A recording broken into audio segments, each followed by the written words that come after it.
Welcome back to Science Fantastic with Professor Michio Kaku. On Science Fantastic, we profile some of the most amazing, jaw-dropping scientific discoveries which are revolutionizing our world and touching our lives. This hour, by the way, is your hour. Okay, well, without further ado, let's take the first listener phone call. Hi, yes, my name is Alexander Callow. I live out in Bristolville, Ohio, 44402. And I was wondering, how technically possible is it to make a Dyson sphere to harness the energy around the sun? And is it even possible within our near foreseeable future as a civilization? Thank you. Well, you ask a very interesting question. Every science fiction buff knows that a Dyson sphere is a gigantic sphere that envelops an entire star. So one day in the far future, we'll put up solar panels that can envelop the entire sun, using up 100% of the energy of a sun. However, don't hold your breath. The technology to do this is a few thousand years more advanced than anything we can envision at the present time. First of all, just the raw materials.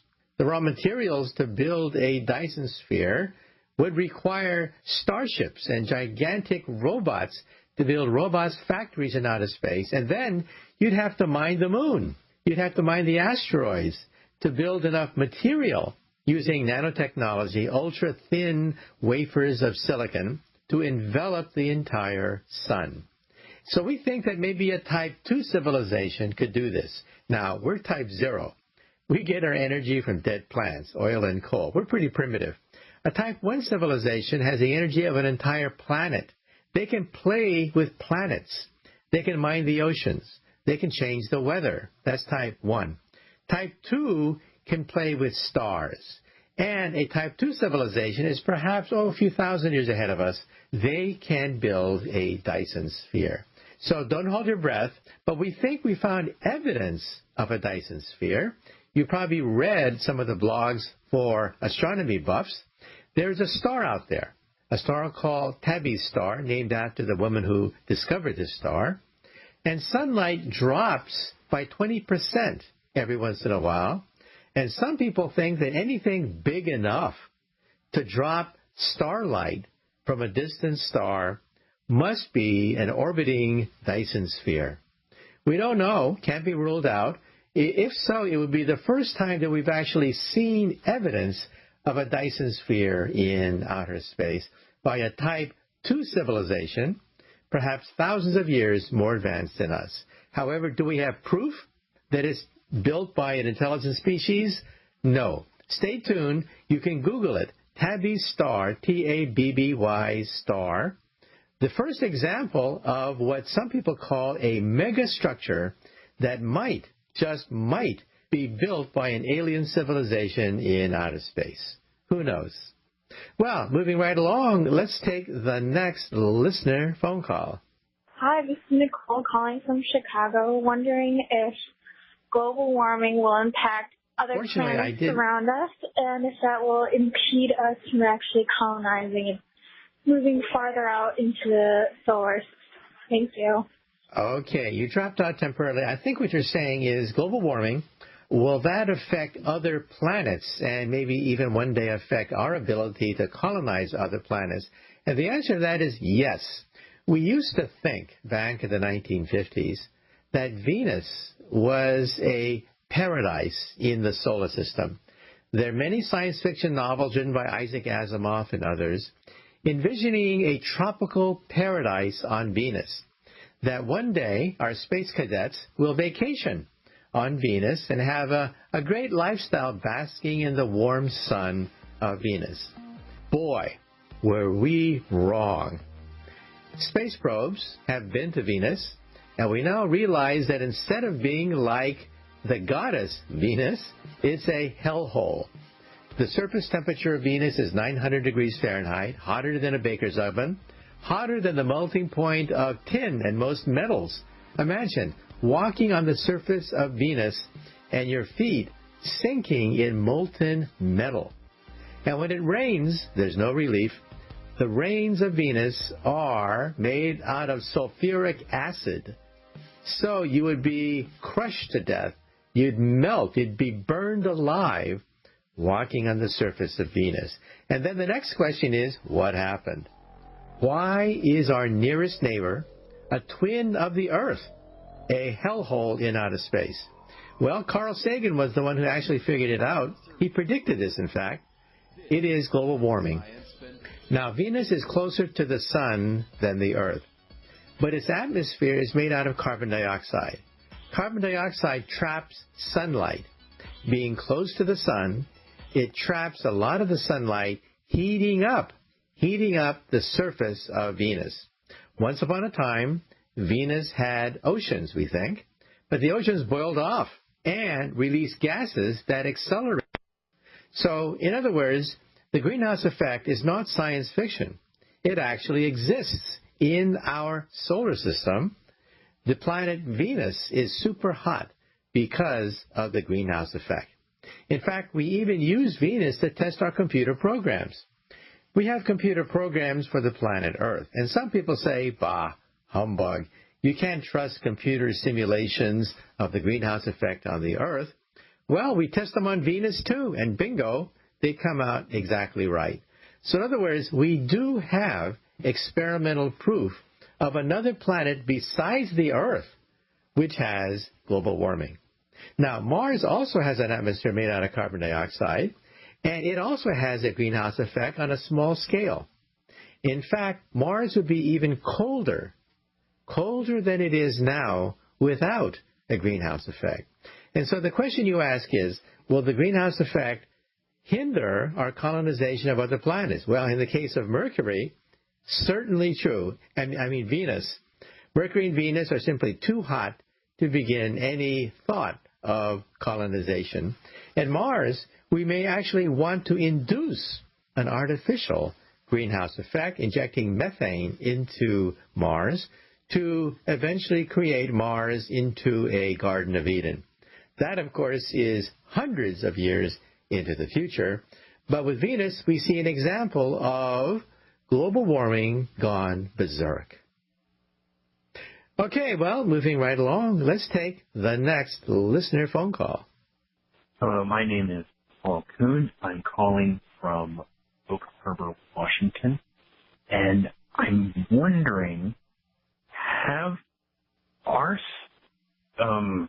we ever seen Cherenkov radiation lines connecting from one star to another in our own galaxy? Dr. Okaku? Okay, I think what you're asking is Cherenkov radiation, and is there a web of Cherenkov radiation connecting the stars?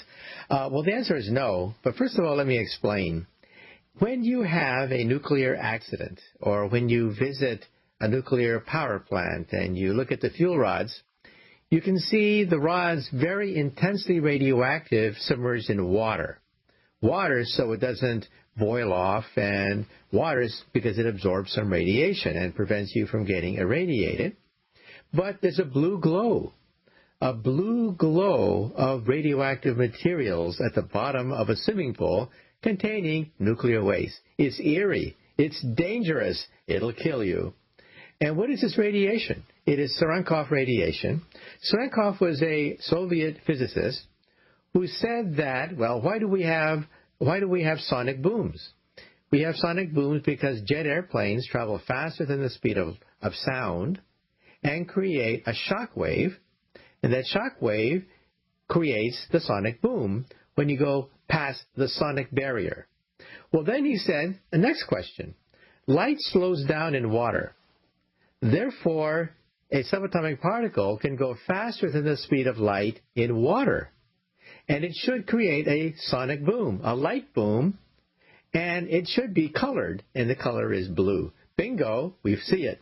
So Cherenkov radiation is the radiation you see emitted from things that are highly radioactive in air, in water, because you are going faster than the speed of light in air, in water, which is slower than the speed of light in a vacuum. Now you may say to yourself, aha, that can't be right. Doesn't that violate Einstein's theorem that you cannot go faster than the speed of light? Well, you cannot go faster than the speed of light in a vacuum. But in air, In water, you can, in fact, go faster than the speed of the slow speed of light in air and water. Now, between the stars, there's a vacuum. Therefore, there's no Cherenkov radiation connecting the stars. Now, is there anything connecting the stars? And the answer is yes. It turns out that surrounding our sun is a sphere of comets called the Oort cloud of comets. It's spherical, it surrounds the sun, and it goes for about a light year or 2 light years into outer space. That's where long-period comets come from, in fact. Now, think of our nearest neighbor, Alpha Centauri. We think that it, too, has a sphere of comets going around it, which is also maybe 2 light years in diameter, in radius. So we are 4 light years from Alpha Centauri. Therefore, some people theorize there could be a continuous band of comets going from our sun to our nearest stellar neighborhood. This is not a spectacular Cherenkov radiation, but it does mean that there is a belt of comets that connects us with other stars. Now, why is that useful? Because some physicists say that maybe we should go comet hopping. Jumping to Alpha Centauri may be too difficult, but we can jump from comet to comet. Just like the Polynesians jumped from island to island when they began the colonization of Polynesia. And so some people say that going to Alpha Centauri is too ambitious. Why not go comet hopping? Because there's a continuous stream of comets from our sun to the other neighboring stars. Think about that. Okay, well, moving right along again, let's take the next listener phone call. Will automation and robotics make it so no one has to work and that money is obsolete if we produce enough abundance using automation? I don't think it would make sense that anyone would have to pay for it. It would just have to be distributed. What do you think? My name is Ted. I'm from Pittsburgh. Well, Ted, you asked the $64,000 question. We scientists are still debating this question, which is becoming more and more urgent because our machines are getting more intelligent. And the question is, what happens when they become so intelligent that they can do most of the jobs, and we humans can take a breather and relax, or other people say that perhaps the robots will simply take over and say that we are parasites, that we humans are unnecessary parasites, and the robots will take over. So you can see that your question goes to the very heart of the future of technology. Well, let's try to break it down. Let's go back to the past. During the Middle Ages, there was no such thing as a salaried job. Now, when you think of a job, you think of 9 to 5, and you get paid money for working from 9 to 5. During the Middle Ages, there were no 9 to 5 jobs. In fact, there were no jobs at all. Either you were a farmer or a peasant, and you lived on the farm, and that's not a job, that's your full-time occupation. Or you were an apprentice to a bookbinder, an apprentice to a printer, apprentice to a jeweler. Again, there was no such thing as a 9 to 5 job. So 9 to 5 jobs and being paid a salary is basically a byproduct of the Industrial Revolution. But now, the nature of work is being redefined, as you pointed out, because robots are getting smarter and smarter. Now, if you get a copy of my book, Physics of the Future, I list the jobs that will become obsolete in the next, 10, 20 years, and the jobs that will still hold sway for many decades to come. But let's face it, on a scale of centuries, which is what you're talking about, Ted, on a scale of centuries, most human jobs will gradually be replaced by robots. And so what are we going to do with them? What about money?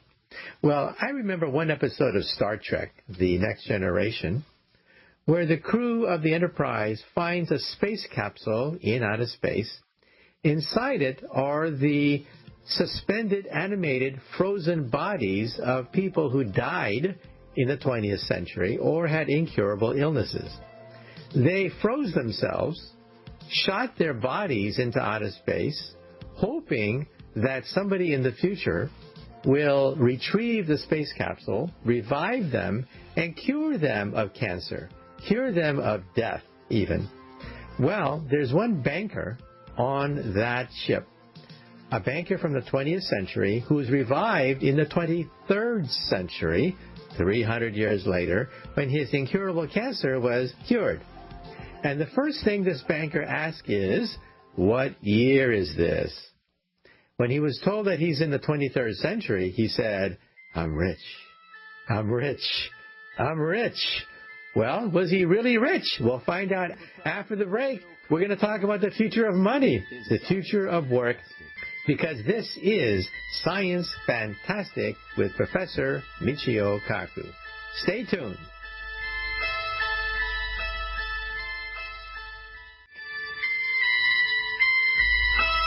Welcome back to Science Fantastic, because this hour is your hour. Well, before the break, we had a question. The future of money. It's quite controversial. There are many study groups in Silicon Valley, in fact, addressing this question.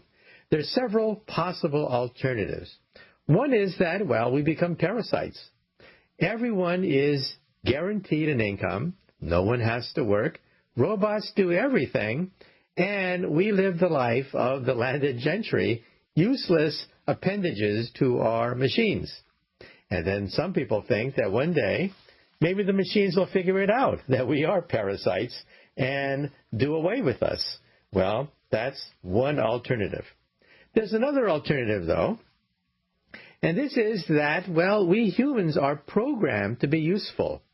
For example, people who are retired and have money in the bank, and they don't have to work, what do? Do they become parasites? No. They do volunteer work. They engage in a hobby. They do that thing that they've always wanted to do but never had the time. In other words, they want to be active. They want to be useful. Why? Because that's how our ancestors also wanted to be useful. And so the point here is that even in an optimistic future, when robots do all the work and there's no necessity for money, then perhaps we'll want to be useful. Now, as I mentioned in the Star Trek episode of The Next Generation, a man wakes up 300 years after he had cancer. Cancer is now cured in the 23rd century. And he says to himself, I'm rich. I'm rich. And then he demands that the crew of the Enterprise check up on his investments, check up on his bank accounts, check up on his savings and his money. And then the crew of the Enterprise stares at him and says, money? What is money? Today, if you want something, you simply ask for it, and replicators give it to you for free. Well, the poor banker, he suddenly realized that his nest egg is useless, because if you want something, you ask for it on a replicator. Think about that for a moment.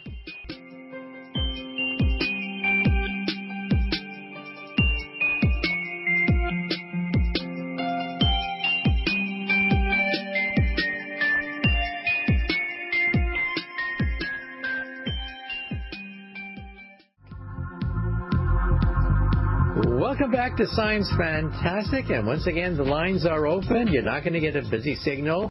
Well, moving right along now, let's move on to the next listener phone call. Hello, Doctor. My name's Craig from Portland, Oregon. My question to you is a rainbow a two-dimensional object or a three-dimensional object? Thank you.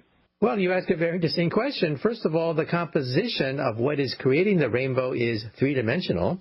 However, our eyes, of course, see things that look flat, and so a rainbow looks like it's two-dimensional. Now, what causes a rainbow?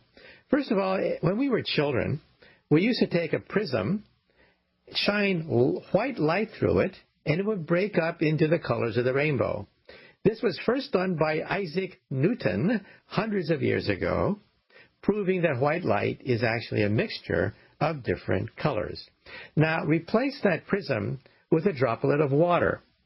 If you shine light through a droplet of water, it too will break up white light into different colors. Now create thousands, millions, billions of droplets of water vapor. Each water vapor breaks up white light into the colors of the rainbow. And then add them all up. If you add up to this three-dimensional configuration of water vapor, and then project it onto a two-dimensional retina of an eyeball, what do you get? Bingo, you get a rainbow. In fact, this was done in the 1700s by the mathematicians of France. Parisian mathematicians knew Newton's theory of the rainbow and used it to calculate what happens when light goes through billions of spherical water droplets. And bingo, they got a rainbow. So once again, a rainbow itself is created by a three-dimensional collection of water droplets. But what you see is what's imprinted on the retina of your eye, so the rainbow appears to be two-dimensional. But what is creating it is three-dimensional. Okay, well, moving right along, let's take the next listener phone call. I wanted to speak out against colonizing Mars. It's completely unnecessary when we have a planet here that is totally sustainable for all human beings. Unfortunately, powers at will and greed are destroying this planet. What are your thoughts on that?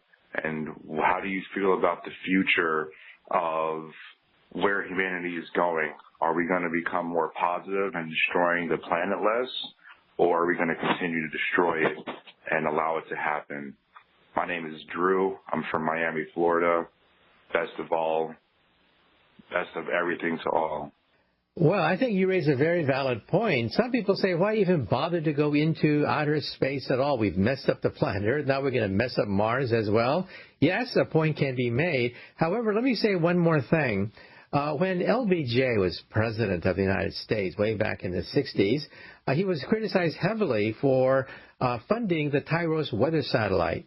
People said, bah, humbug, we don't need weather satellites. You want to know the weather? Lick your finger, put it in the wind, and hey, you now know what the weather is. You don't need billion-dollar weather satellites. Well, that same evening, just before LBJ was going to come on to defend the Tyros satellite, it picked up a hurricane. The Tyros satellite picked up a hurricane off the coast of Texas about to cause havoc on the people of Texas. We were able to calculate when it would hit, the place it would hit, and the amount of damage it would create. Incredible. And I'll never forget, LBJ came on the TV and said, tonight, the space program has paid for itself. Well, he was not quite right. It didn't pay for itself. It paid for itself many times over. We forget the wonders that we get from the space program.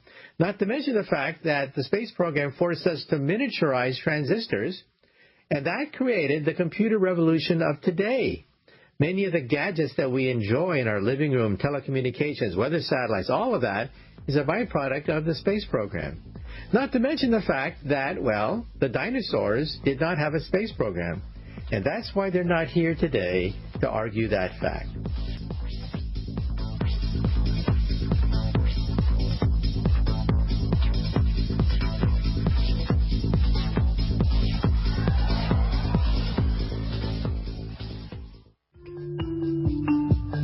Welcome back to Science Fantastic with Professor Michio Kaku.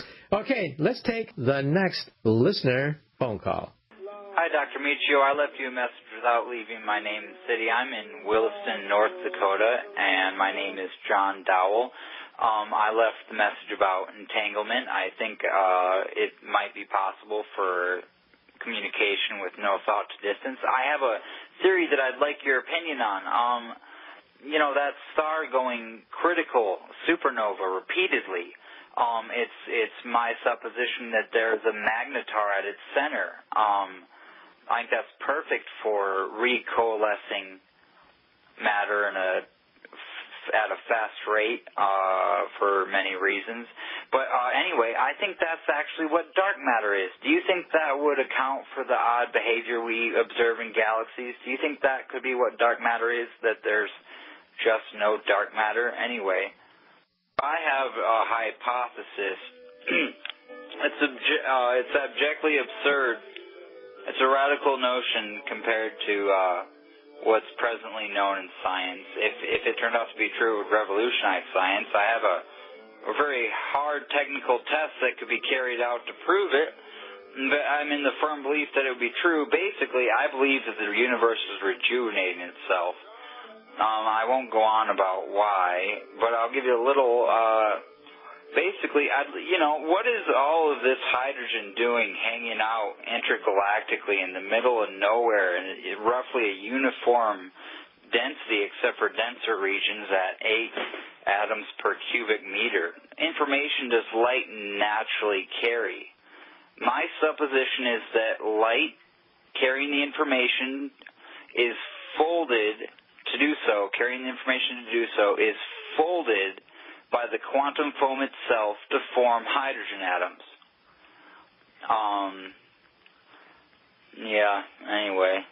Anyway, I've heard this might violate the law of conservation of energy. I just don't see how it would. But if you would talk to me about that, I'd appreciate that as a theoretical physicist. That I would really appreciate that. Thank you. Wow. Okay, let's try to break down what you said into its many components. One thing you mentioned is dark matter. Let me explain that. Every high school textbook gets it wrong. Every high school textbook on the planet Earth says that the universe is mainly made out of atoms.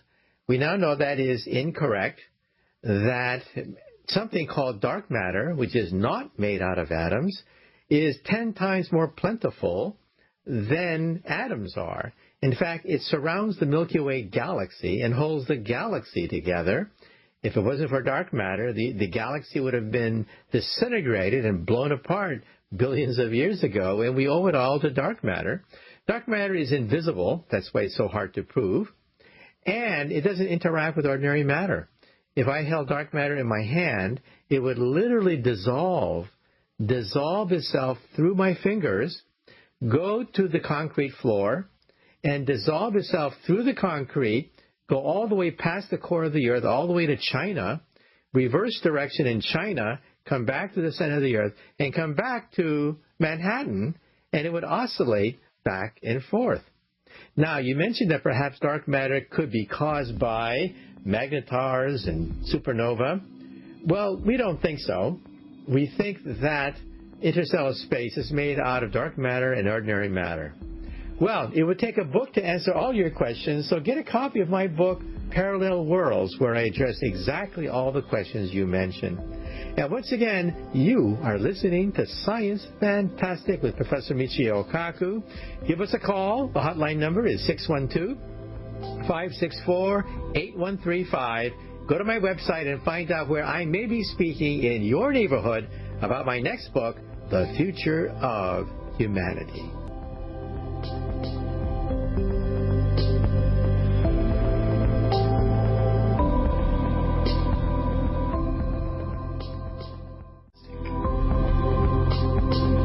Welcome back to Science Fantastic with Professor Michio Kaku. On Science Fantastic, we profile some of the most amazing, jaw-dropping scientific discoveries that are changing the way we view our world and touching our lives.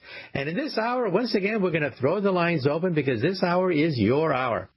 Okay, well, without further ado, let's move on and take the first listener phone call.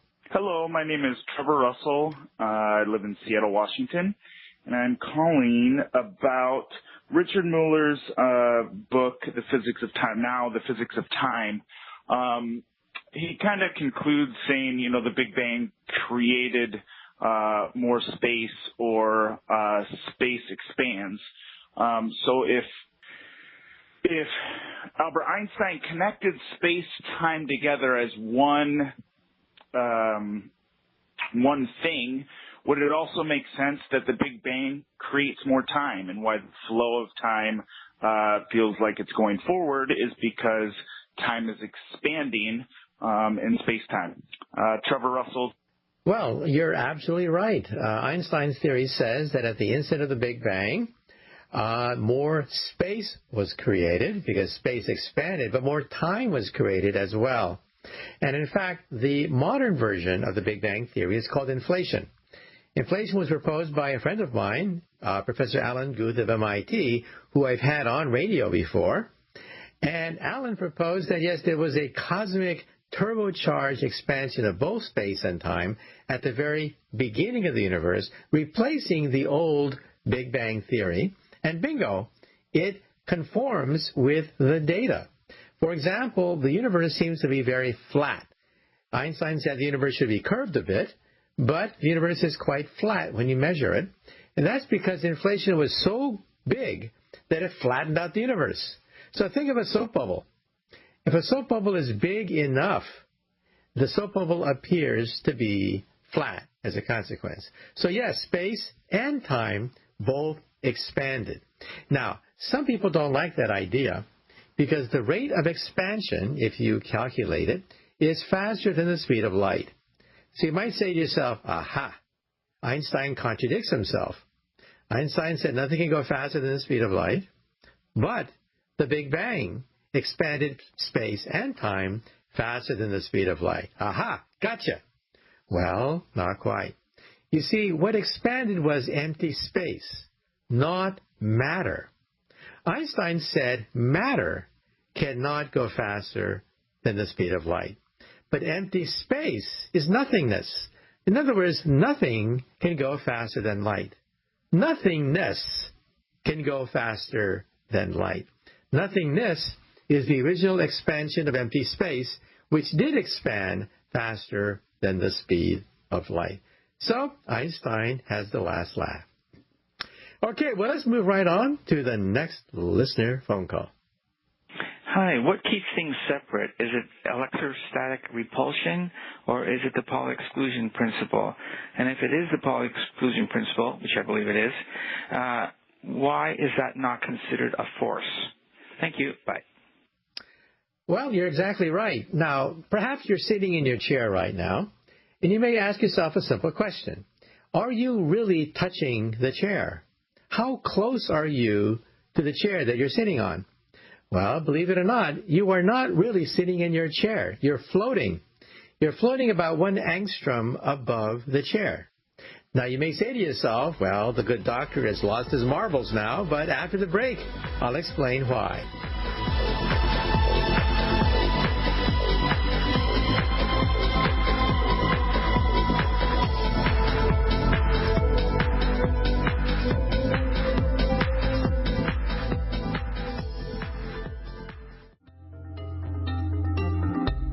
Welcome back to Science Fantastic with Professor Michio Kaku. Just before the break, we had a call coming in saying, how close can two objects get? And we said that there is something called an exclusion principle, which prevents two electrons from touching each other. In fact, you can have what is called spin up, spin down, two electrons that get very close to each other, but they cannot exactly sit on top of each other. That's the reason why you are not really sitting in your chair right now. You're hovering. Believe it or not, you're floating. You're floating about 1 angstrom above your chair, which is about 10 to the minus 8 centimeters, because two electrons cannot exactly be in the same state. That's called the Pauli exclusion principle. And you may say to yourself, well, so what? I mean, why should I care? This is an esoteric fact of no physical relevance at all. Wrong. You know, when we look at the atom, we see all these electrons whizzing around the atom, and we say that the electrons are arranged in shells, beautiful shells, like rooms in a hotel. And you may say to yourself, well, they should collapse. All the electrons circling around an atom should be in random orbits. They should all collapse, and therefore chemistry is impossible, because hydrogen, helium, they're just nothing but a bunch of random electrons going around the atom. Wrong. Why is it we have chemistry? Why is it we have H2O and CO2, very regular crystals, and molecules as well as crystals? And the reason is you have energy levels separated by exactly this exclusion principle. You cannot put more than 2 electrons, spin up, spin down, in the same state. Think of a hotel, a gigantic hotel. Each room only has 2 people in it. Once you fill up one room, you have to go to the next level. Once you fill that up, you go to the next level, creating shells called a hotel. That's called chemistry. That's the reason why we have chemistry. That's the reason why atoms don't simply collapse into a mishmash of electrons circling around each other. There is a force called the Fermi force, which prevents 2 electrons from being crammed too close together. And that's why we have electron shells, which permits chemistry. In fact, if it wasn't for the Heisenberg, if it wasn't for the Pauli exclusion principle, your body would collapse into a bunch of gaseous electrons. So you can thank the Pauli exclusion principle for keeping the atoms of your body stable rather than collapsing into a gas of random electrons. Okay, well, let's move right along to the next listener phone call. Hello, I had a question. My name is Andre Newton in Virginia Beach, Virginia. Would it be possible to make a non-Newtonian soap bubble? Say, take a non-Newtonian fluid and inflate it into a bubble with the same properties as a non-Newtonian fluid. Well, the short answer is no. However, the average listener may say to himself, what the hell is he talking about? First of all, liquids are Newtonian in the sense that each atom inside a liquid is like a steel ball. So think of a collection of little steel balls all vibrating, and that's one way of looking at the atoms that make up a liquid. That's Newton's theory of a liquid. However, we have quantum mechanics, which shows that if you cool this down to near absolute zero, it turns into a superfluid like liquid helium or liquid nitrogen, a liquid hydrogen. And when you cool it down so close that you're near absolute zero, it turns into a non-Newtonian liquid with bizarre properties. First of all, a superfluid has no viscosity, meaning that if you stir it, instead of slowing down and coming to a halt, it spins forever. Forever. Because it has zero viscosity. Now you may say to yourself, well, that's ridiculous. But that's the properties of a superfluid near the freezing point, absolute zero. Now, a soap bubble requires viscosity. But since a superfluid has zero viscosity, it means that bubbles are impossible. Now, you think of a fluid, you think of it having bubbles. But that's because you assume that it has surface tension and it has viscosity. But a superfluid has neither. And therefore, you cannot create a bubble of liquid helium. Now, sometimes in science shows, they have liquid nitrogen, which is not so cold, and they pour soap mixture on liquid nitrogen, and what do you get? You get a volcano of soap bubbles coming out. Well, you see, that's still Newtonian. That is not really a quantum fluid. So the demonstrations you sometimes see in science museums where they pour soap over liquid nitrogen, creating a volcanic eruption of bubbles, is not really a non-Newtonian bubble that we're talking about. We're talking about something that you might find in the center of Jupiter or the center of a gas giant that is liquid like hydrogen in solid form, something which we don't see very often at all.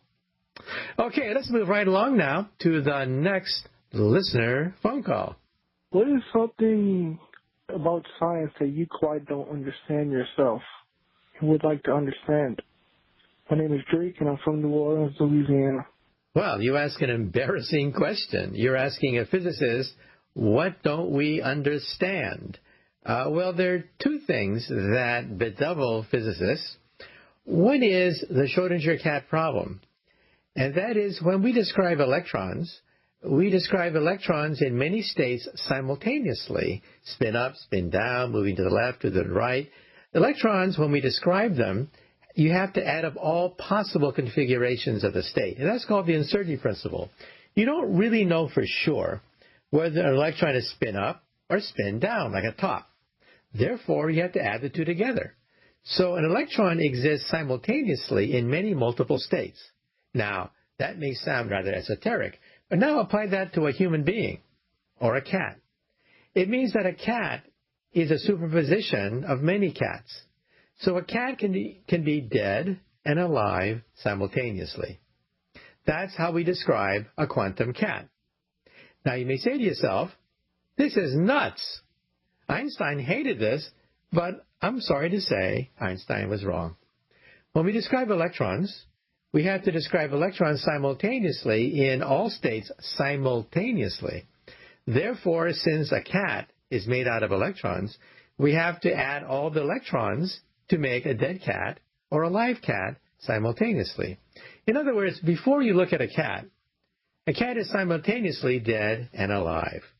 Now, this is nuts, but that's called quantum physics. That's why we have lasers. That's why we have transistors. That's why we have electronics. All of those violate common sense. I mean, think of a laser beam. A laser, by rights, should not exist. It violates common sense. A beam of pure coherent energy? Come on, give me a break. But there it is. Complements of quantum mechanics. Now Einstein held the common sense point of view. The common sense point of view is that atoms are like steel balls. Everything exists in a definite state. None of this up-down simultaneous business. An electron is either spinning up or spinning down. Period. End of story. Well, I'm sad to say that Einstein was wrong. We measure this in the laboratory, and that's why quantum physics makes possible the Internet, makes possible your iPod, your iPad. All of that should not exist, but it does because electrons can exist in multiple states at the same time. Now, if you ever figure out the solution to the cat problem, that is, how can you be dead and alive simultaneously, then tell me first, and we'll split the Nobel Prize together, because it's worth the Nobel Prize. If you could figure out the ultimate paradox in all of quantum theory, the cat problem, how can a cat be dead and alive simultaneously? This also means, by the way, as I've mentioned before, that Elvis Presley could still be alive, but in another quantum parallel universe. Well, unfortunately, our time is up for this segment.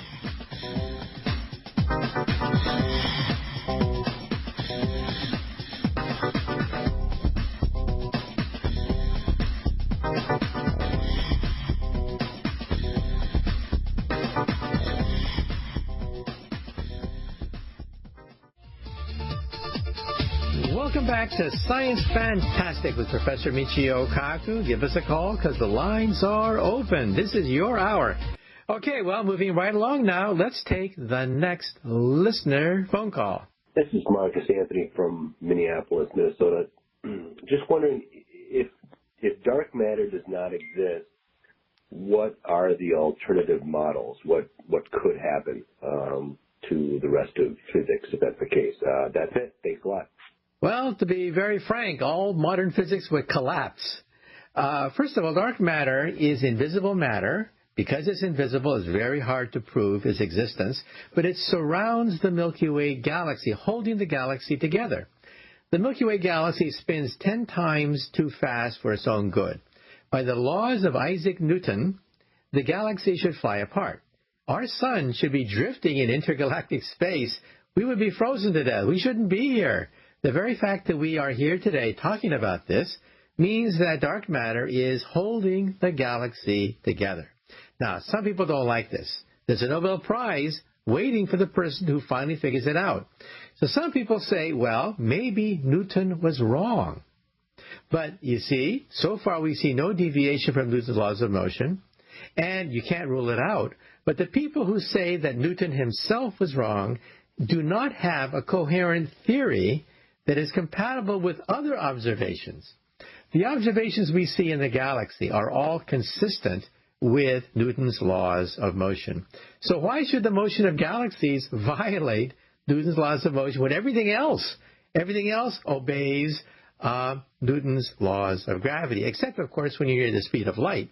And then you need Einstein's theory of relativity.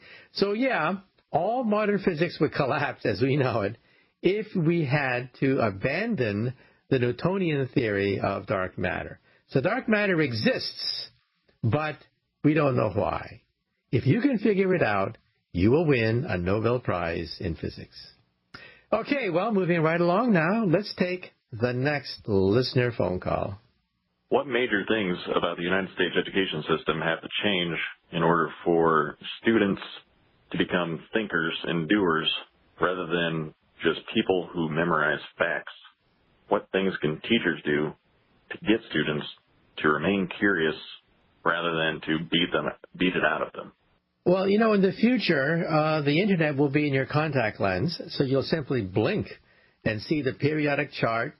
You'll simply blink and see all the amino acids right there in your eyeball, and you won't need to memorize things anymore. So our educational system is out of date. We should prepare students for the time when concepts, principles, are more important than simply memorizing the details, because you'll be able to simply blink and get all those details. So first, we should stress principles, concepts, rather than memorizing trivial details.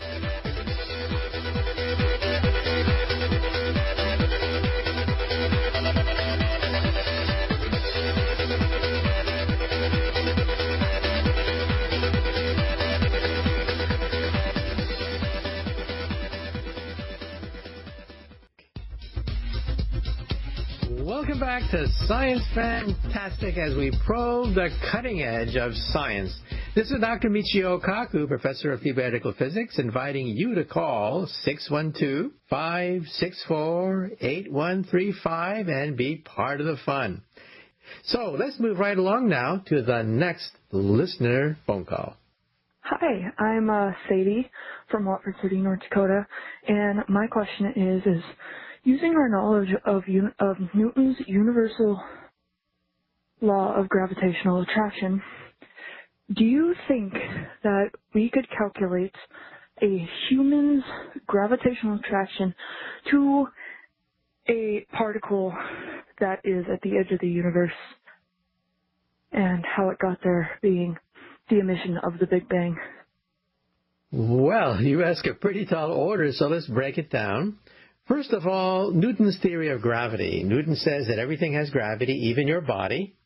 And therefore, if you were to move your body, the gravitational information of your moving your body travels at the speed of light, says Einstein, and eventually will reach the ends of the universe. So yes, in that sense, what you do with your body will have some effect on stars, some effect on galaxies that are millions, billions of light years away. The effect, of course, is going to be very small. However, you ask a slightly different question. Will your motion of gravity affect the end of the universe?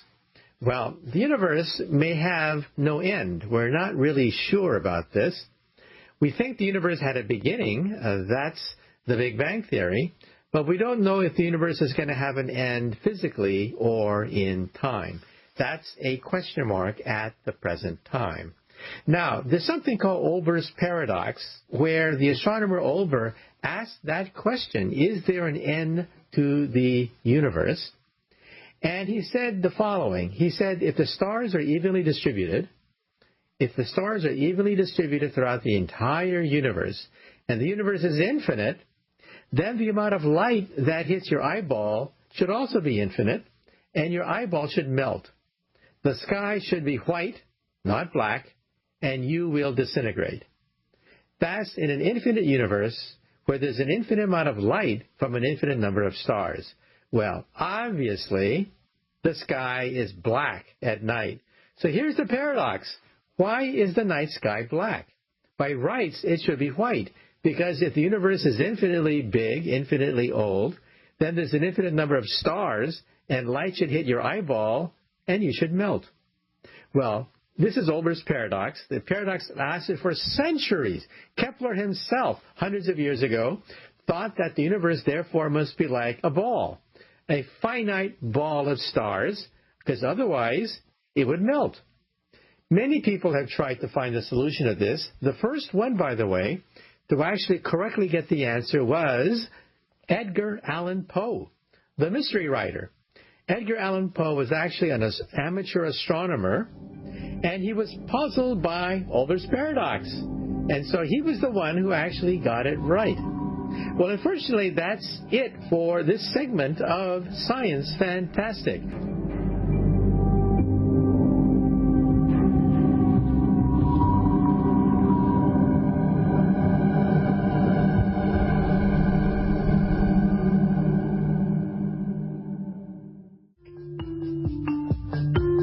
Welcome back to Science Fantastic with Professor Michio Kaku. The lines are open. Well, before the break, we had a simple question, and that is, if the human body has Newtonian gravity, will it influence something on the edge of the universe? Well, first of all, yes, your body does have gravity. We can measure it, in fact, in the laboratory. It's extremely tiny. So the gravitational effect of your body millions and millions of miles away is not going to be very great at all. But you ask a different question. Is there an end to the universe? Is there a wall beyond which we cannot move? Now, we don't think so, but think of a sphere. If you're an ant on a sphere, and you ask the ant a simple question, does the sphere have an end? Well, the ant can go round and around and around the sphere and never hit the end. So the ant would say that in his two-dimensional world, is flat. The universe is infinite. But we live in 3 dimensions. We look at the ball in its entirety and say, ha, the universe is a ball. It's finite. So in other words, a ball is infinite in 2 dimensions and finite in 3 dimensions. Now, Einstein says the same thing for the universe. If I shoot an arrow in one direction, perhaps one day the arrow will come back from the other direction. So the universe, in this case, would be infinite in 3 dimensions and finite in 4 dimensions. In other words, the universe would be a hypersphere. Now, what is the answer to the question? Is the universe infinite or not? We don't know. The leading theory right now is called inflation. Inflation seems to indicate that the universe is infinite and flat, but it hasn't been verified yet. My friend Alan Guth proposed the theory. He may eventually win the Nobel Prize for inflation because it does fit many data points, but the ultimate answer we don't know at the present time. Sorry about that. Okay, let's move right along now to the next listener phone call. This is Harold from Washington, Iowa. I have 2 questions, if that's okay. Thank you for taking my questions. What else have we learned about Tabby's star? Have we learned anything new about Tabby's star? And also, I'd like to ask, if I may, what have we learned about that interstellar traveler, that asteroid that's passing through our solar system at this moment? Thank you. Well, your first question you ask is rather embarrassing because we scientists actually don't know the answer. There's something called Tabby's star, named after the woman astronomer who discovered it. And it dips in its intensity periodically. Every 2 years, it dips by up to 20% in its luminosity. Now, that's not supposed to happen. Nowhere in the universe do we see something like this. This means that an object has moved in front of the mother star and created a shadow. Now, the shadow of a Jupiter moving in front of our sun dims starlight by 1%. So Jupiter, no matter how big it is, casts a shadow that dims starlight by 1%. Now, some object, we don't know what it is, has moved in front of Tabby's star that dims it by 20%. Now, this has left astronomers pulling their hair out. Astronomers are going crazy trying to figure out what in God's name can possibly dim starlight by 20% every 2 years. Now, just a few months ago, almost every astronomer on the planet Earth turned their telescopes to Tabby stars because on schedule, every 2 years, it dims Y by about 15 to 20%. Well, this time it only dimmed 3%, but it dimmed on schedule.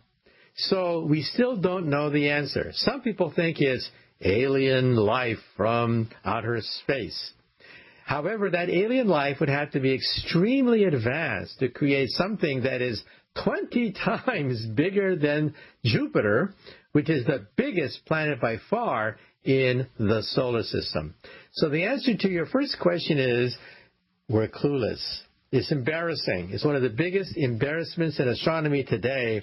What could possibly dim starlight by 20%, if not by an alien civilization? Now, you also ask another question. Yes, there is an interstellar object traveling through our solar system. Now, we have Newton's laws of motion.